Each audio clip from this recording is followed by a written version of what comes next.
सुन रहे हैं और जितने लोग इस पंडाल में सुन रहे हैं और इस पंडाल के बाहर 7 स्थान शिवलिंग के बताए हैं जहां पर भूल से भी अगर कोई चंदन की उंगलियां लगा देता है, 7 स्थान ऐसे हैं जहां चंदन की मात्र उंगलियां लगा देने से ही शिव पितृलोक के पितरों को मुक्ति प्रदान करके वैकुंठ लोक का निवास देते हैं। 7 स्थान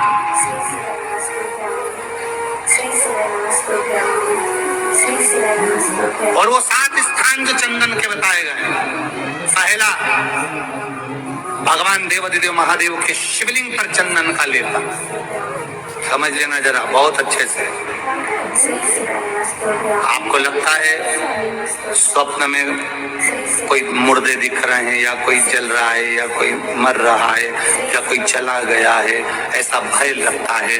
बच्चों को मानी भेजूंगी ऐसा हो जाएगा, पति को मानी भेजूंगी ऐसा हो जाएगा, कोई हमारे कोई गलत तो नहीं कर रहा है।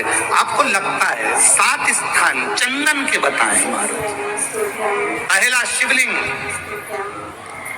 दूसरा जहां गणेश जी का स्थान है, मालूम है ना सबको, जम के बोलो जरा, मालूम है ना सबको, जहां गणेश जी का स्थान है वहां अलग से गणेश जी बैठे, वहां नहीं। शिवलिंग में जलाधारी के ठीक सामने राइट में गणेश, लेफ्ट में कार्तिकेय, बीच में अशोक सुंदरी। तो पहला चंदन बाबा के शिवलिंग पर, दूसरा गणेश जी पर चंदन की उंगली, तीसरा षडानंद कार्तिकेय पर चंदन की उंगली, चौथा अशोक सुंदरी पर चंदन की उंगली, पांचवा जलाधारी पर चंदन की उंगली, छठा जो शिवलिंग का जल बह रहा है इसके ठीक विपरीत की ओर चंदन की उंगली, और सातवां चंदन नंदी के मस्तक के ऊपर जो 2 सींग लगे रहते हैं उस पर चंदन की उंगली।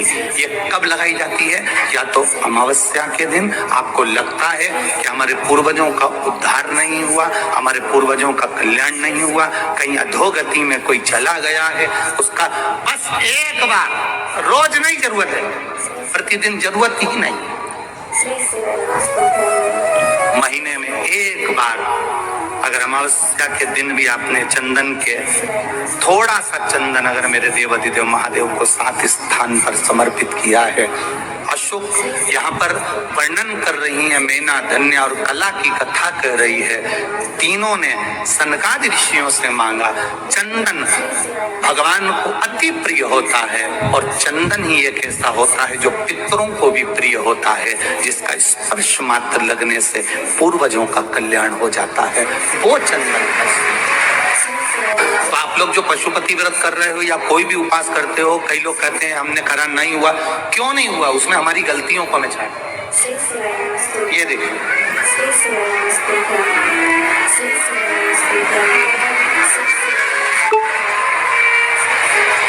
अब जैसे ये शिवलिंग रखा है, आपने जल चढ़ाया, अब जल आप यहाँ से चढ़ा रहे हो तो धीरे धीरे धीरे धीरे चढ़ाएं जिससे छींटे बाहर ना, यहाँ तक छींटे रहे ना, जलाधारी तक चलेगा, बाहर ना दे। और एक बात का स्मरण रहे,